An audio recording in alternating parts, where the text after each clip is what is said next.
Hi, Lily! Kumusta? Kumusta? Pwede ba malaman yung full name mo and how long have you been here in Glasgow? My name is Lily Balongay. Dumating ako dito in 2020. That's the peak of pandemic. So yun, nabigyan kami ng blessing from God. So ginab namin yung opportunity na to na mapunta dito. How's your work dito sa Glasgow? So hindi ka naman nai-stress sa trabaho mo? Sometimes, kasi when dealing with patients, yung mga concerns nila, yung mga medical histories nila. How do you cope with that? Magbabanding kami every weekend. We make sure na lalabas kami every weekend.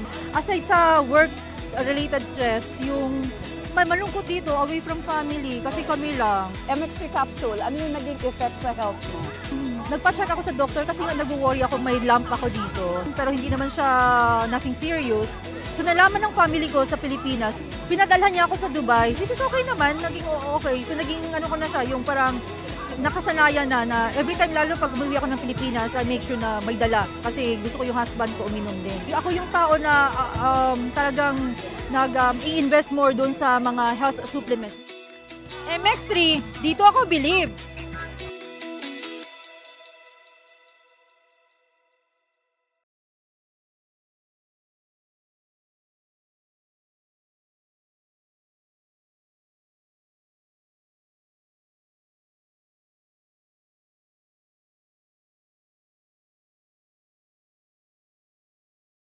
GFM. Sa bahay, opisina, kotse, taxi, jeep. What? Tricycle, FX, bus na masigip. Okay, ah. Palengke, internet, plaza, karinderya. Energy FM, nagbibigay saya. Huwag mong sabihin radyo, sabihin mo Energy. Pangga, energy kaibigan mo. Pangga, energy ang numero uno. Agad tumalo na at isigaw mo. Same, pero iba. Huwag mong sabihin radyo, sabihin mo Energy. Mga pangga, paalala lamang po, ang 106.7 Energy FM at ang programang Believable Stories ay hindi responsable sa mga opinyon o kwento na ibabahagi ng ating panauhin. Ang mga ito ay personal na pananaw at karanasan ng panauhin at hindi sumasalamin sa paninindigan ng estasyon o ng programa. Believable Story, mga kwento. Naranasan kong ma-discriminate ng sarili kong pamilya. Ang hirap, no? Kasi lumaban ka naman ng patas pero iba yung tingin nila sa'yo kasi PWD ka. Buhay. Hindi madali na malayo sa pamilya. Pero sa ikagiginhawa ng buhay nila, tinatagan ko yung loob ko. Pinangako ko sa sarili ko, anumang unosang dumating, ilalaban ko yung pangarap ko. At tagumpay. Bawat pait na dumaan, lahat yun, hindi ko na nararamdaman. Kasi, andito na ako eh. Naabot ko na. Ginapang ko to bang para kang laging umakit ng mundo. Pero, nung dumating na yung takdang oras para sa akin, napasalamat Lord talaga ako para sa kanya lahat ng ito. Thank you, Lord! Believable Stories. Kwento at tagumpay. Inspirasyon Sa bawat kwento. Believable Stories. Mga bangga, sa programang ito, walang format ang success. Walang formula. Kanya-kanyang diskarte. Kanya-kanyang tirada. Ikaw, ano ang believable story mo? Believable Stories. Simula at pangarap. Ipinanganak sa Antipolo, Rizal kung saan siya ay may kapansanan. Ngunit bata pa lamang, malinaw na sa kanya ang kanyang pangarap. Ang maging isang motivational speaker na nagbibigay inspirasyon sa iba. Sa kabila ng mga kakulangang pisikal, naniniwala siyang hindi ito hadlang para makamit ang mga pangarap na may layunin. Pagsubok at pagbangon. Naranasan niya ang matinding pambubuli noong siya ay nag-aaral. Ngunit hindi ito naging dahilan para sumuko. Sa halip, ginamit niya ito bilang motivation upang patunayan ang kanyang kakayahan. Sa determinasyon at pananalig sa sarili, nakapagtapos siya sa kolehiyo. Isang patunay na kanyang lakas ng loob at tiyaga. Tagumpay at inspirasyon. Ngayon, isa na siyang gaming creator personality at talent sa social media. Bukod pa sa kanyang regular na trabaho, ang kanyang tagumpay, mga pangga, ay hindi lamang nasusukat sa natamo niyang karera, kundi sa kumpiyansang muli niyang nahanap sa sarili at sa inspirasyong ibinabahagi niya sa iba. Moto sa buhay. Hindi ako person with disability, kundi person with this ability. Mga pangga, sa likod na kapansanan, may taglay na kakayahan. Makakasama natin ngayon si Kevin Maglaki. Siyang isang gaming creator na talaga namang kilala to sa online. Diba? Hello, magandang hapon sa'yo, Kevin. Magandang hapon sa'yo. Kumusta? Kamusta ang biyahe pupunta dito? Okay naman, mainit. Pero yun, nagbiyahe ako gamit sa motor. Motorsaksi. Is this your first time dito sa sa FM, no? Oh, first time ko. Anong pakiramdam? Iba. Kahit sanay ka na sa mga camera, no? Hindi, kahit sanay, hindi naman sanay, pero nai-invite, pero iba pa rin yung feeling na, ayun, parang first time pa rin yung vibes para sa akin. Kinakabahan ka pa rin. Hindi. Kumbaga bilang pagkakilala ko sa'yo bilang gaming creator, talagang malakas sa loob niyan eh. Diba? Nakikita ko rin si mga videos mo. So, eto mga pagkakilalanin natin si Kevin, no? Kevin, saan laki ka ba? Anong province ninyo? Province ko is sa Ilocos. Lumaki ako sa Antipolo. From grade school to high school. Then college sa Manila. So do sa Ilocos, no? Kumbaga Ilocano, no? Marunong ka? Hindi. So, kamusta ang buhay niyo doon? Ang family mo anong trabaho noon? Ang trabaho ng family, yung nanay, father mo? Yung nanay ko sa government, yung father ko may business dati. Anong business? Mga clothing. Mga ganun. So ano to? May mga order sa kanya sa Manila rin or sa Ilocos lang, buong Ilocos lang? Sa sa may bandang Marikina dati. May pwesto? May pwesto dati. Sa paano yun? Uwian siya? Hindi. Sa Antipolo siya umuwi. Pero ngayon, saan ka na ngayon naka-base ngayon kayo? Ako sa Manila. Ano to? May kasama mo yung family mo? Wala. Solo lang? Solo na. Simula nung nagkatrabaho. Okay. So, during pag-usapan natin childhood mo. So, sa pag-aaral mo, kamusta? Nung elementary days mo? Elementary days, syempre, nakatanggap din tayo ng bullying. Di ko sabing hindi siya mamawala, pero nandun talaga siya. Like, sabihin sa'yo na isang kamay, ganyan. Pero may mga times na pumapalag ako. Like, for example, may sabi sa akin, isang kamay, ganyan. Dinuraan ko sa muka. Talaga? Oo. Kumbaga, sumabog din yung... Hindi naman. Di lang ako yung taong nagpapaape. Talaga? As much as possible, kung kaya pumalag-papalag. Yung time ba na nalaman mo na pinanganak ka ng ganyan, hanggang saan nakaisip ka? Anong unang-unang pumasok sa isip mo? Anong pangarap mo? Kaso nga lang, di ba, kulang? Yung totoo? Pangarap ko dun dati maging basurero. Bakit? Parang napafascinate ako sa itsura ng mga truck na dumadaan sa bahay namin noon. Ayun nga, may ligaw sa mga truck na itsura. Mga kotse na gano'n. Yun ang gusto mo? Noon bata ako. Nung bata kasi, di ba, ang mga bata kasi, di ba, usually ang alam nila, gusto kong maging doktor, gusto kong maging pulis. Sumagi ba sa isipan mo yun? Nung mga nagkakaisip-isip na, hindi ko alam kung saan ako mapupunta. Hindi expect na makapag-aral ako sa normal school. So, wala pa akong idea kung ano yung pangarap ko nung bata-bata.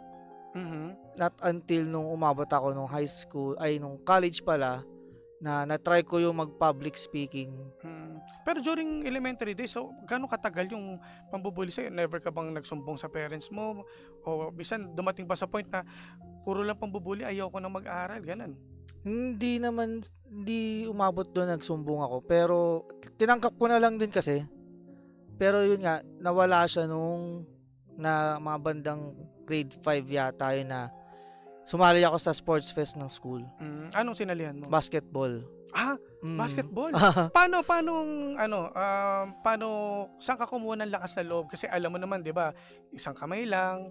Bale, may court kami dun sa may tinitirhan namin sa Antipolo. Tapos sabi ko, umawak lang ako ng bola. Tapos binato ko lang. Tumama. So, nung tumama siya, tsaka ko siya pinractice kung kaya ko siyang i-target na masushoot sa... makashoot ka. Nakashoot naman. So, naano ko siya na pwede pala ako mag-basketball kahit isang kamay, ganun. During grade 5 mo yan? O mga ganun, mga Talaga? grade school. Ano oo. to, sino yung unang naniwala sa kakayanan mo at paano nakapekto sa ito? Ako yung maalala. Ako lang naman ako yung tipong tao na pag may gusto akong itry, susubukan ko siya. Tapos pag nalaman ko hindi ko siya kaya, hindi ko na gagawin. So dito, sa nakita mo na nagbabasketball ka, kumbaga sa sarili mo, sa isipan mo, kaya ko to. Nung after nung So pinatunayan mo. Naglaro ka? Naglaro ako nung sports fest nung elementary. So kamusta? Okay naman, pag naglalaro ng sports fest sa school namin before, pag nakaka-shoot, hindi lang yung mga kakampi ko yung nag-cheer, pati yung mga kalaban din.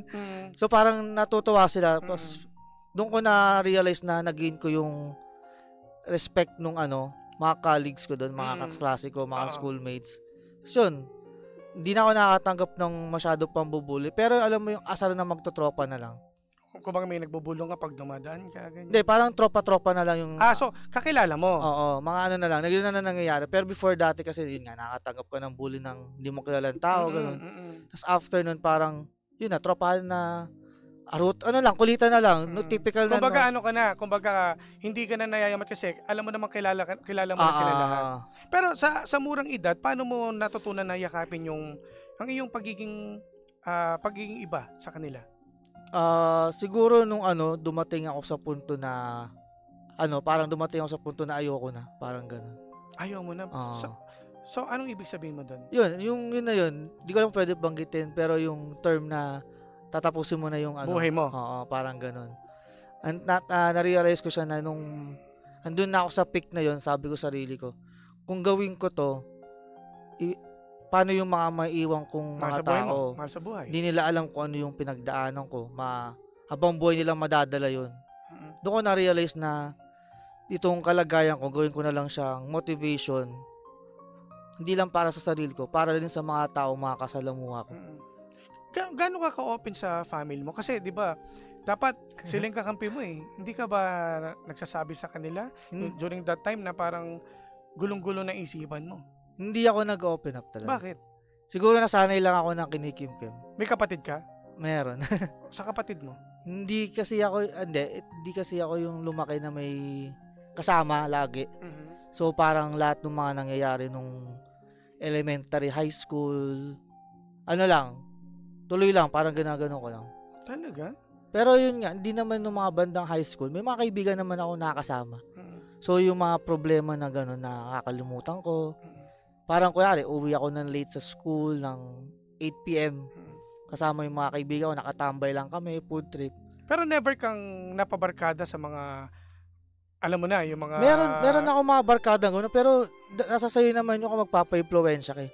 May mga barkada akong yung nag-smoke, gano'n. Pero nagiinom, yung mga nag-smoke. Di naman nila ako inaalok eh. Okay. Pero sumasama kasi kaibigan ko naman sila. So hindi mo kailangan gawin yun para maging bilong ka sa kanila. Kumbaga ikaw, nakisama ka pa rin kasi kumbaga may desisyon ka rin naman sa buhay na hindi ko gagayahin. Kaibigan. Kaibigan kasi kita. Sabi ka sa tropa eh. Sabi ka sa mga kaibigan, di ba? So yung naisipan mo na tatapusin yung buhay ko, ano nagpalakas na loob mo na ituloy ang laban? Siguro na-realize ko rin na may mga bagay ako na kaya pang patunayan pa sa sarili ko na kahit na may hindrance sa physical disability, wala namang pipigil sa'yo kung may gusto kang gawin eh. Kasi sarili mo lang din naman yung ikaw mismo gagawa ng kwento ng buhay mo. Hindi ibang tao. Tama. So, yun yung paralakas ng loob sa akin na pagpatuloy lang yung buhay.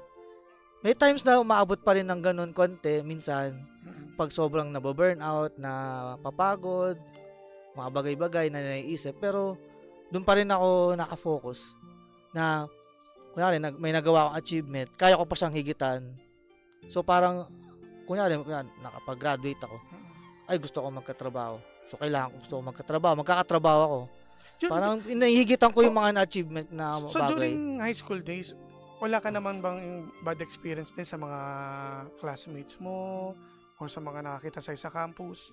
Nung high school, wala na. okay na, kumbaga, Parang na-gain ko na yung respect nila. kumbaga nung elementary days ba lang doon yung may mga pagsubok na pambubuli sa'yo Meron. until sa pagkakolehiyo mo. Yung kolehiyo, okay na rin. Anong course kinuha mo? Entrepreneurship sa PUP, Okay. Santa Mesa. So, kamusta ang buhay kolehiyo? Ayun, diskarte talaga. Okay din naman. Nag-aral naman ng mabuti. Nag-aral naman, nakagraduate on time. Na, di ko nga in-expect na makapag-aral ako sa normal school eh. Kasi ang narinig ko nun is pag i-special school ako. Not until nung na-realize na kaya ko magsulat. So, nung marunong ako magsulat, doon nila ako pinasok sa normal school. Hanggang sa pagtungtong ko ng college, mag-graduate. So, yung during that time, di ba, syempre, yung pagsulat mo, ano to, sarili mo o may naggabay sa'yo? Sa pagkakaalala ko, may naggabay. Sino to? Yung isa doon yung lola ko sa Antipolo. Na parang yun nga, try daw pagsulatin, baka sakaling kaya. Yun, sinubukan magsulat. Kaya naman. So, hindi naman pinush, pero yun yung nag-udyok sa kanila na, sige, sa normal school natin ipasok. Kasi wala talagang plano. Ang alam ko, walang plano pag-aralin ako nun eh. Ng parents mo? Kasi 7 years old na ako nung nag-kinder. Di ba dapat 5 or 6 or 4, mga ganon. So, kumbaga parang pinag-aralan mo na kung talagang kakayanin mo. So, nung 7 years old, nag-kinder ako, nag-accelerate ng grade 1. So, tinignan lang nila kung kaya. Kinaya naman, nakapag-graduate ng elementary, tapos nung high school. Tas college. Kaya naman. Hindi, syempre hindi ganun kadali, no? Oo. Lalo na kung ang isipan mo ay gusto mo makapagtapos at may patunayan talagang gagawin mo lahat. Pero diskarte yung diskarte talaga eh. Parang yun yung nagpaano sa akin. Nagpa-push na magpatuloy. Yung kurso, sarili mo to o merong suggestion ng parents mo? Sarili. Bale yung decision ko nung sa college is ako. Ang gusto ko talaga nun is marketing. Uso yun sa PUP na maubusan ng slot. So, para makapasok ako ng PUP since State University siya at kilalang school, nag-entrepreneurship ako. Yung entrepreneurship is may marketing din naman siya. Pero, siya, lahat ng marketing, sales, etc. So, ako yung pumili ng course talaga. Talaga? Wala ka ba naging girlfriend? Wala. Wala. Or special mo o best friend na babae? Wala. Talaga? O baka dahil hindi ka... Hindi, friendly naman ako eh. Marami naman akong kaibigan. Sadyang... Siguro nag-try din naman ako manligaw. Kaso parang hindi para sa akin. Sa ngayon. So, hindi ko siya priority ngayon talaga. Kasi ang mindset mo is talagang magumanda yung future mo. Sa lahat ng pinagdaanan mo, ano ang itinuturing mong turning point mo, Kevin? Yung sandaling nagbago ang pananaw mo sa buhay? Magbago pananaw ko sa buhay. Ano ba? Alam mo, paano ba? Hindi ko na siguro yung yung pumasok ako sa streaming, content creating. Kasi bago pa yung content creating, di ba, graduate ako ng college. Nag-apply ako ng work. Then nakatanggap ako ng mga feedback na you're not physically qualified. So parang inisip, ito. So, ilang beses ka? So di ba nakagraduate ka, nag-apply ka, ilang beses mo tinry? Hindi ko na rin maalala kasi nagka-pandemic nun eh. 2019 akong graduate, 2020 ng March nag-lockout. Lockdown pala, lockdown. So nung banda nun, sa bahay ka lang, anong gagawin mo? Doon pumasok yung mga kaibigan ko nung high school. Naglalaro kami ng Call of Duty Mobile. Sabi nila, yung dalawa gusto mag-stream. Dalawa kong kaibigan. Kaso, ang isa, mabagal wifi, yung isa walang gamit. O yun nga, tsaka ang hirap, di ba? Parang, sa tingin mo ba, yung pagpasok sa mga ganyang gaming creator, tawag nila doon, may pera ba kagad doon, di ba? Yun din. Tapos syempre, hindi naman biro din yan. Kailangan meron kang gaming PC. Meron kang magandang internet din. Ba't pinili mo? Alam mo ba na doon ka magbo-boom? Hindi. Hindi talaga. Bale, yun nga, nung tropa ko, hindi kaya mag-stream. Sabi nila, ikaw na lang, Kebs, mag-stream. Kebs tawag nila sa akin, yun ka mag-stream. Yun nga, ang nakakatuwa lang is may pins, nakitira ako sa Antipolo noon, nung pandemic, nung lockdown. Tapos, yung pinsan ko yung lalaki, pinairam niya ako ng laptop niya. Na para lang makapag-stream. Matry mo. Kasi parang isa rin siya sa nag-udyok. Oo. Sige, try mo. Lockdown naman, yun yata. Yun yung ngayon, uso ngayon, mga nag-stream, ganyan. So, pinairam niya ako ng laptop niya, tapos nakapwesto lang ako sa sala dun sa bahay. Tsaka paano ang hirap di ba? Siyempre, hindi naman ganun kadali para sa'yo, lalo na sa sitwasyon mo. Ano nagpalakas sa loob mo? Kasi, ang hirap mag-gaming ka, di ba? Siyempre, isa lang gamit mong kamay.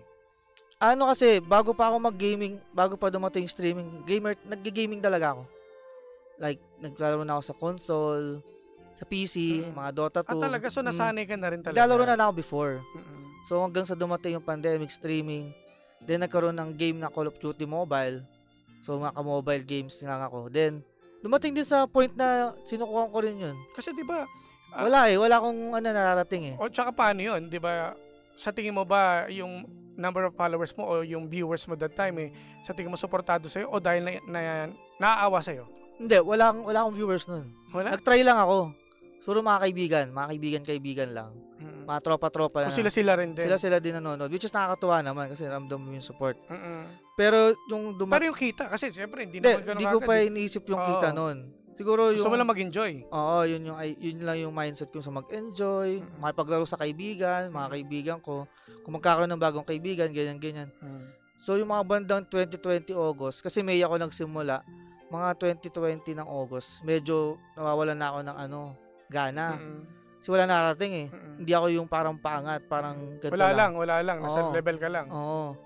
Not until nagpapansin ako sa isang streamer sa Call of Duty Mobile. Isa sa parang godfather ng laro. Pwede ko banggitin? Si Blink Gaming or mas kilalang Daddy Blink. Pinoy ba to? Pinoy siya.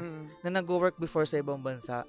Na nag-stream that time. Then, nagpapansin lang ako, sabi ko, ang tawagan dun sa game namin, Mabro. Nag-comment lang, Mabro, naglalaro ako isang pa, Call of Duty Mobile. Tapos after nun, nung reaction niya, 1 second reaction, tuwan-tuwa siya. Tapos after, kinabukasan nun, nag-stream ulit ako, tinry ko ulit. Shinare niya yung page ko. Shinare niya yung stream ko sa page niya. Kasi marami na siyang followers, siyang viewers din. So, mas lalong lumakas, nakilala ka. Bali, from 5 viewers constant, naging 1.5 ako nun. Ganun? Kalaki? Oo. Dahil sa kanya. From 600 followers, naging 2K. In a span of 2 hours lang. Dahil sa ginawa niya. So, doon ako nakilala sa sa community ng Call of Duty Mobile. Dahil sa kanya. So, doon nag-start. Never mo na bang inisip na teka, magtrabaho ako? Kasi, hindi rin sapat Hindi. Nawalan din ako ng parang unmotivate din kasi nung nag-apply ako 2019. Kasi sabi ko, pag-graduate ko ng 2019, magtatrabaho agad ako. Tapos ang plano ko magbi-business. Pinlano ko nakaplano sa utak kaso hindi nga. Natakot ka? Na? Siyempre, di ba, ilang rejections, di ba? Oo. Nakakatakot din naman kasi nakailang rejections din. Mostly about nga, minsan tinatanong pa ako, kaya ko daw mag-type, kaya ko ba magsulat. Iniisip ko, nakagraduate. Parang sa isip ko lang, di ko sinabi na nakagraduate ako sa normal school, tapos tatanungin niyo ako ng ganun. So parang yun yung naisip ko lang naman sa utak ko. Pero yun nga, na din naman ako, nawalan din ng gana. Pero hindi din kasi naman, halos lahat yun din sinasabi. Hinaplay mo. So parang, nag-stop ka talaga, ayaw mo ng trabaho. Nagtatry pa din, nagpapasa ng resume, patago, di ko sinasabi. Kasi baka, ako yung may taong nadjinx Yung pag may sinasabi ako may mangyayari, tapos nadjinx. So nagpapasa-pasa lang ako ng resume online, baka sakali may kumagat. Tapos yun, yung abang nagpapasa-pasa ako, full time ko yung streaming. Kasi after nung... So doon talaga yung mo?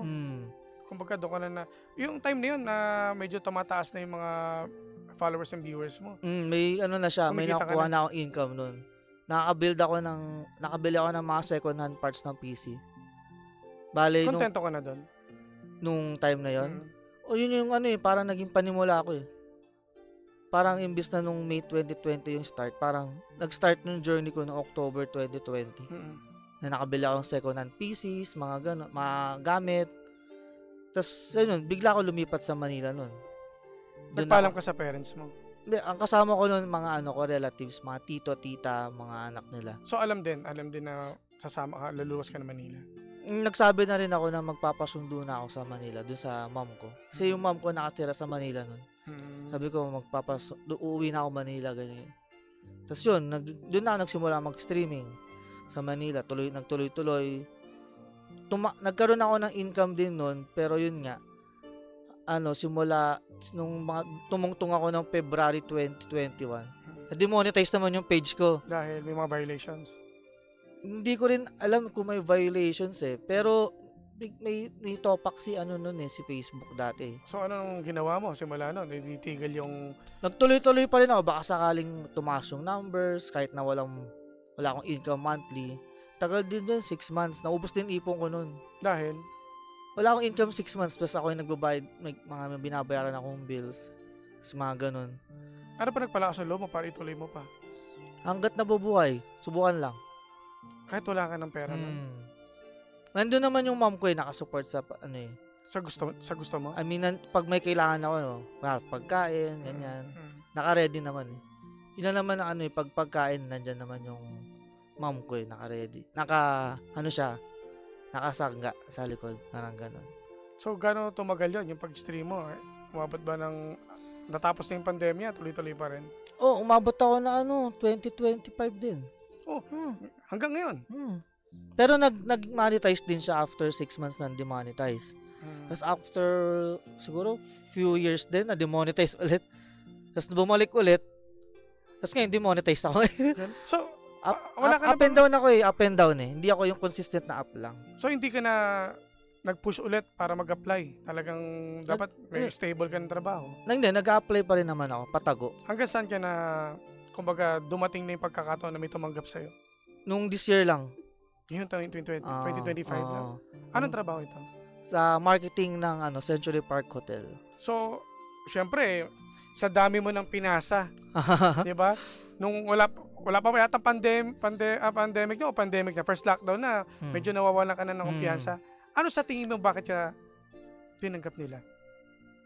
Siguro may nakita silang potential na hindi nakita ng iba.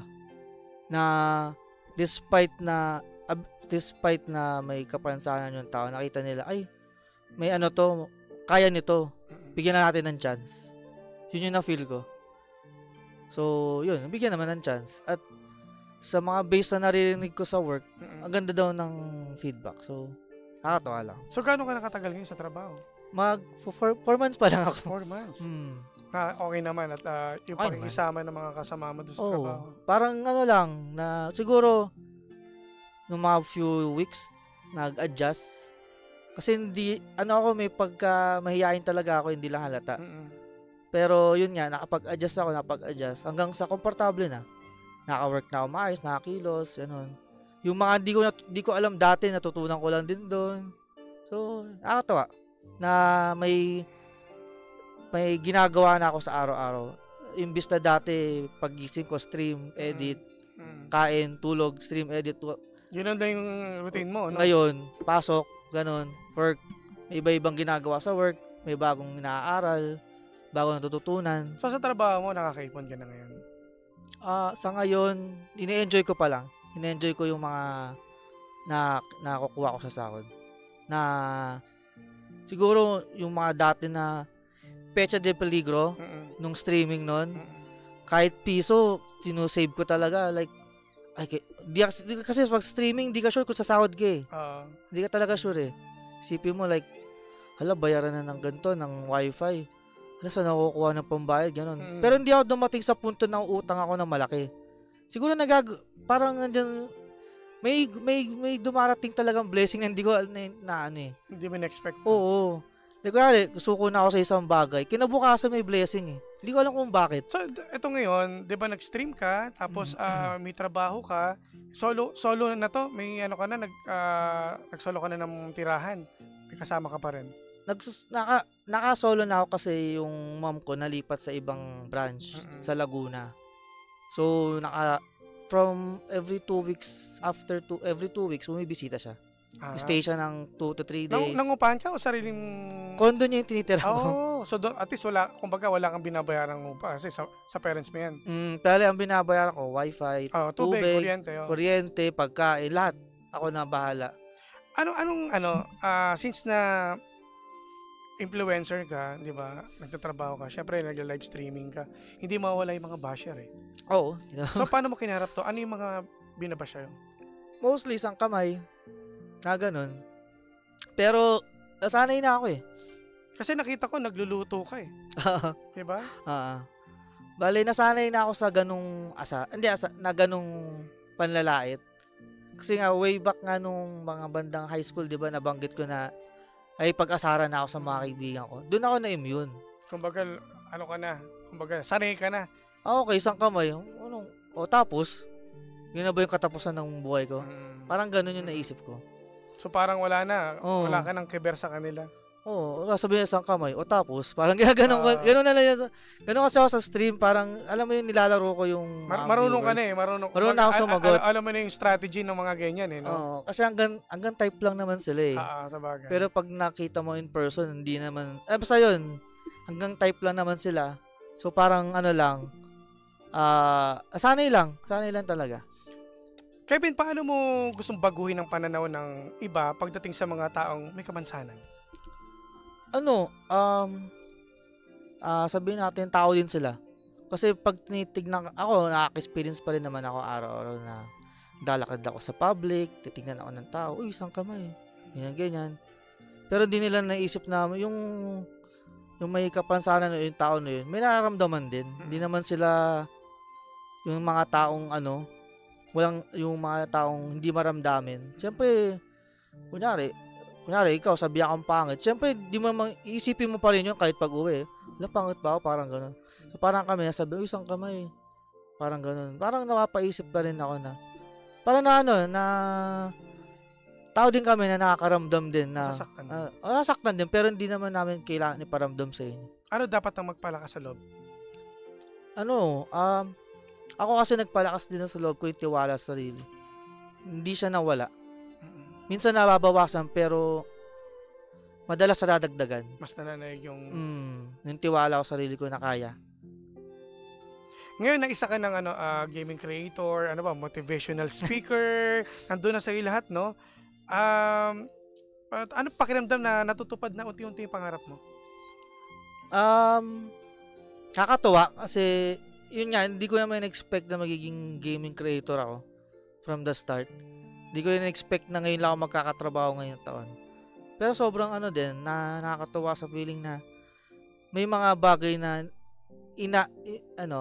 pinlano ko noong 2019 na pakunti, hindi mo pakunti-kunti, basta pinlano ko noong 2019 pero na-experience ko na siya ngayon na hindi ko in-expect na ma-experience ko talaga. Like, wala eh. Ewan ko paano nangyayari pero nagtiwala lang talaga ako sa sarili ko na darating din ako sa point na ko rin siya, ma-achieve. Nung pakunti-kunti. So, di ba, anong pakiramdam na bilang isang motivational speaker na nagbibigay ka na ng mensahe sa mga taong nanonood sa'yo? Na-invite ka, di ba? Na-invite ako one time sa isang event. Ayan, ito. Ayan, nakikita natin sa Facebook Live. Na-invite ako isang beses sa isang panelist to talk about sa journey ko rin as streaming. Na naghingi sila ng paano daw ako nakasurvive. Kinuwento ko rin sila sa kanila. Then yun, natuwa naman yung mga tao sa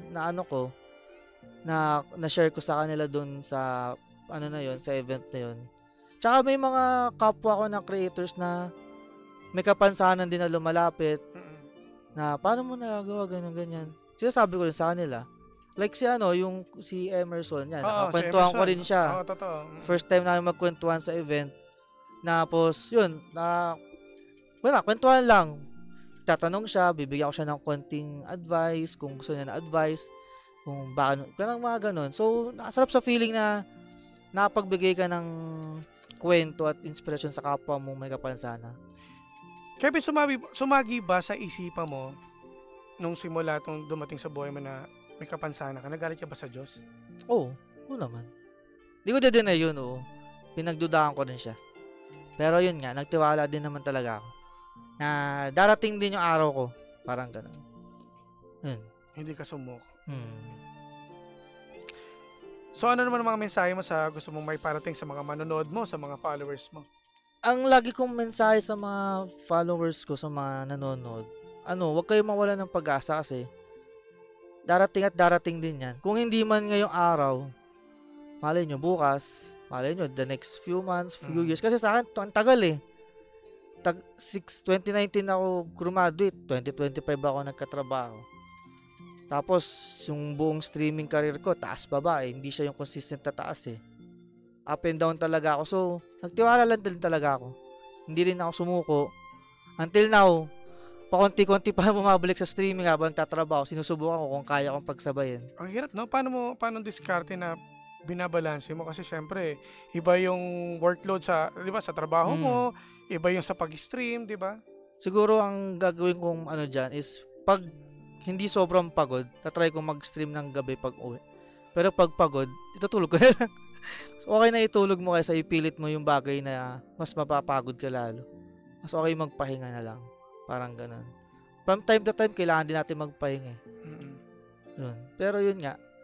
Tsaka lagi ko sinasabi sa mga viewers ko, especially sa mga may kapansanan na huwag kayong, as much as possible, huwag kayong makikinig sa mga bashers about sa kapansanan nyo. Like, pipe, gano'n. Yung mga asal sa mga kapansanan. At wag din kayong makikinig sa sasabihin nilang hindi mo kaya. Kasi ikaw ang gagawa ng kwento mo, hindi naman sila eh. Ikaw ang gagawa ng path mo para maabot mo yung pangarap mo, hindi naman sila. Viewer lang sila. Lang sila, nag-aantay lang sila ng mo. Nag-aantay lang sila mag-fail ka. Pero once na na-prove mo sa kanila na kaya may mararating ka, doon mo magagain yung respect nila. Kaya, yun nga, lagi ko sinasabi na huwag kayo susuko. Gawin nyo yung gusto nyo. Kasi doon kayo sasaya eh. Yun yung mahalaga kung saan kayo sasaya. Hindi ko paano sasaya yung iba para sa inyo. Ito ngayon, di ba, may trabaho ka na. Maganda na rin yung, kumbaga, bumabalik ka sa pag-stream. Nasasabi mo na ba na, eto na, gumaganda na yung buhay ko? Hindi ko pa siya masasabi. Kasi, yun nga, nagsisimula pa lang ulit ako after sa mga nangyari before. Nagsisimula pa lang ulit ako. So, ayoko siyang pangunahan. Ina-enjoy ko lang yung moment na nare-receive ko. Yun lang. So, enjoy the moment lang ako. Kung may di magandang mangyari bukas, may kinabukasan pa naman para mabawi. So, hindi ko siya iniisip na may mga magagandang mangyayari sa susunod na araw. Go with the flow lang talaga ako ngayon. Ano pa mga plans mo sa buhay? Gusto mo pang patunayan sa lahat na gusto mong gawin? Ano pa ba gusto kong gawin? Kasi hindi naman ako naghahangad ng sobrang taas eh. Yung respeto lang. Tsaka yun nga, yung lagi kong pinupush na equality. Yun siguro yun na yung end game. Alam kong matagal pa siya, pero darating din dun. Alam ko. Ramdam ko naman eh. Tuloy lang laban. Tuloy lang laban.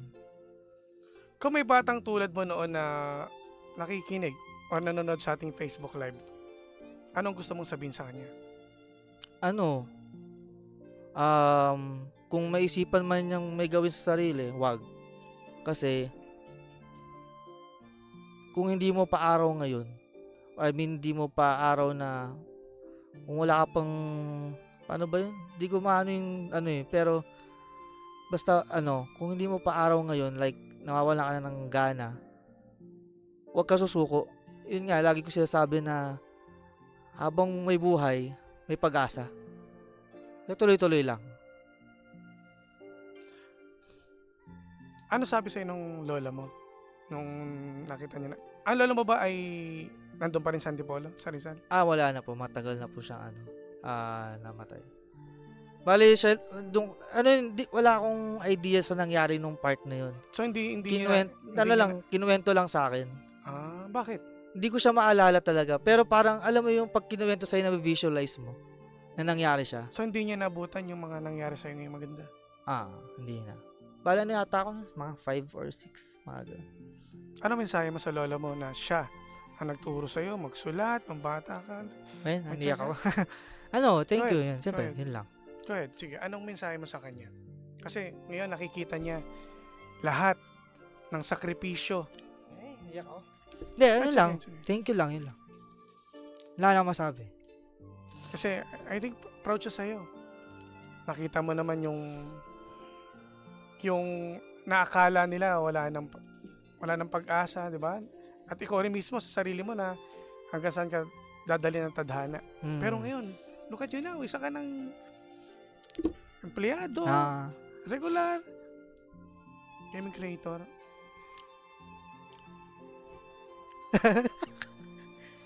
Di ko plano umiyak dito. Galing mo. Pero yun, yun nga. Basta yun lang, wala masabi. Thank you lang. Yun lang. Sa parents mo? Yun din. Lalo na sa mami mo na napaka-supportive sa'yo. Hindi, lahat naman sa naging supportive sa akin. Hindi naman ako masabi sa kanila personally. Pero yun, thank you lang. Yun lang. Ayoko nang pabayan pa. Kasi asa rin nila ako pag Short pero syempre may laman. Ganun din sa tatay mo. Sa lahat sa kanila. Hindi ko man sinasabi sa kanila personally. Alam na nila.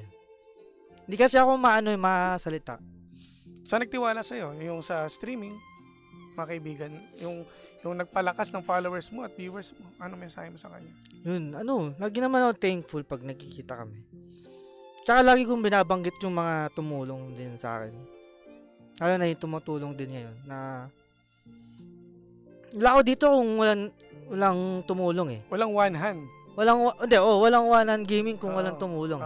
Yun yung lagi ko sinasabi na hindi ako mapupunta dito kung walang tumulong. Yun lang. Hindi ako ma-expressive eh.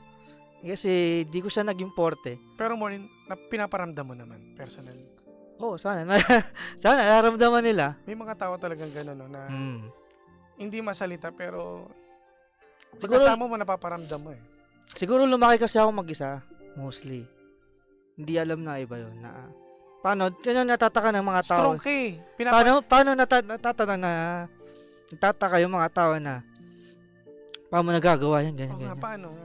Sariling lang, sikap. Parang gano'n. Galing na payak ako. Galing Ayun. Ano na mensahe mo sa mga kaibigan mo, yung mga followers mo? Yun, hindi nga, hindi ka iniwan since day one. Yun, thank you. Yun lang. Hindi nga ako expressive. Naiya nga ako. Thank you. Thank you sa lahat. Sino nagbigay ng pangalan ng One Hand Gaming? Ikaw na or yung mga kilala mo? Hindi ko siya maalala kung sino nagbigay. Naku, dapat alam mo yan. Pero na siya parang assist na kasi siya One hand kasi. So hindi ko alam kung saan galing. Pero hindi ikaw nag-isip niya, talagang lang. Yun na yun parang yun na yung naisip. Yun na yung parang one hand. Yun yung naging trademark mo Hay, nako Kevin, napakaganda ng storya mo. Actually, bitin tayo sa storya, pero maraming salamat sa time mo Thank you. Kevin. Galing mo Sorry, napayak kita, pero hindi. Well, bilang sa mga nanonood sa ating live, no? For sure, nakita nila yung pinagdaanan mo, yung struggles talaga na, 'di ba? At nakasurvive ka, 'di ba? Hindi biro yung pinagdaanan mo. Pero yun nga Yung 'di ba sabi ko yung past marami nangyari. Maraming nang tumulong Gulat nga ako may mga tumulong na bandang comedy side Yung napag-usapan natin yung grupo ng The Cool Pals. Kung hindi ako nag-guest doon or nagpunta doon, wala akong ngayon, wala akong mararating. So hindi rin naman nila alam yun na malaking part sila sa akin na natulungan ako. Pero yun. At least tuloy-tuloy na. No? Kasi napansin din, nabanggit din pala sa akin, no? Ito, last question ko sa ito. Ito, nag-charity ka rin, di ba? Ay, yun, yung may bagyo nun dati, mga 2021 ata yun. Parang yung kaibigan ng kuya ko, tsaka yung business nung asawa niya na sa Laguna, nagtumulong sila doon sa mga nasalanta sa Marikina. Kasama yung kaibigan nila sa Antipolo. So ako nun, bago ko malaman yun, nag-stream for ako dati. Hindi ko alam kung magkano nalikom ko, pero below 5K siya eh. Pero yung below 5K na yun, pinasok ko dun sa charity nung kuya ko tsaka ng asawa niya. Tapos yun. Tuloy-tuloy to? Until now, mayroon pa rin kayong mga charity events? Na... Well, wala na eh. To be honest, wala na. Yun yung first charity na nagawa ko nun. Okay. At least, diba? Napakabait na tao. No? Maraming salamat sa iyo, Kevin, sa iyong time. At dahil dyan, Kevin, eto, meron kaming galing, naiyak ako regalo sa iyo. Iba si Kevin. But anyways, ito para sa pagbabahagi ng iyong kwento at sakripisyo at tagumpay sa programang Believable Stories, nagsilbing inspirasyon sa bawat pangga natin. Pinagkaloob ngayon pong October 13, 2025, ganap na alas 4 ng hapon dito sa 3rd floor, East Square Building, Barangay North Green Hills, San Juan, Metro Manila. Kasama ang aming puso at pasasalamat, Kevin, from DJ Jimbo para sa ito. Thank you po. Kami gusto kang pasalamatan at batiyan, shoutout mo na yung mga kaibigan. Ayun, wait lang, may listahan ako sige, dito. Go ahead. Niready ko talaga siya eh. Kasi minsan lang naman. Yun, gusto ko i-shoutout yung syempre, yung family ko, relatives, na kung san man kayo, shoutout sa inyo, hindi ko na kayo isa-isa baka magkatampuhan kayo, baka may makalimutan ako eh. Sa family and relatives ko. Sa syempre dun sa nag-hire sa akin sa work, sa Century Park Hotel. Kahit si boss mo, kahit pangalan ng boss para Sige, si Boss JJ. Yan. Boss J. Tapos sa marketing team namin, si Boss Carl at si Boss JB. Shoutout sa inyo. Papa-shoutout daw sila. At least malamang nanonood dyan, di ba? Tapos syempre sa mga community ko, maraming salamat sa suporta nyo. Na kahit marami nangyari, nagstay pa rin kayo at sinusuportahan nyo ako. Doon sa sa comedy group na The Cool Pals. Yun, alam nyo na yun. Thank you. Kasi wala eh. Di ako magiging confident ng todo-todo hindi dahil sa kanila. At least tuloy-tuloy na rin to dahil dito ka na sa Energy FM. Baka marami nang mag-message sa'yo. Kasi kakaibang storya mo. Talaga namang believe naman kami talaga lahat sa pinagdaanan mo. So again, maraming salamat sa'yo. Kevin, nako, mga pangga, magbabalik po kami ha. At syempre, magpipicture-picture muna kami ni Kevin. Magbabalik po ako para sa mga pabati kasi hindi namin nabati yung mga greetings nila kanina eh. So isa-isahin ko yan, okay? At kung ikaw naman merong nakakabilib na istorya, pwede mong ipadala yan sa ating official Facebook page, Energy FM 106.7. At syempre, mga pangga, sa ngalan ng aking partner, na si DJ Sheena, dahil sa programang ito, walang format ang success. Walang formula, kanya-kanyang diskarte, kanya-kanyang tirada. Ikaw, ano ang believable story mo? Galing. Believable Stories. Mga pangga, manatiling nakatutok dito pa rin po yan sa same, pero iba. We are number 106.7 Energy FM, panggawag sabing radyo, sabihin mo.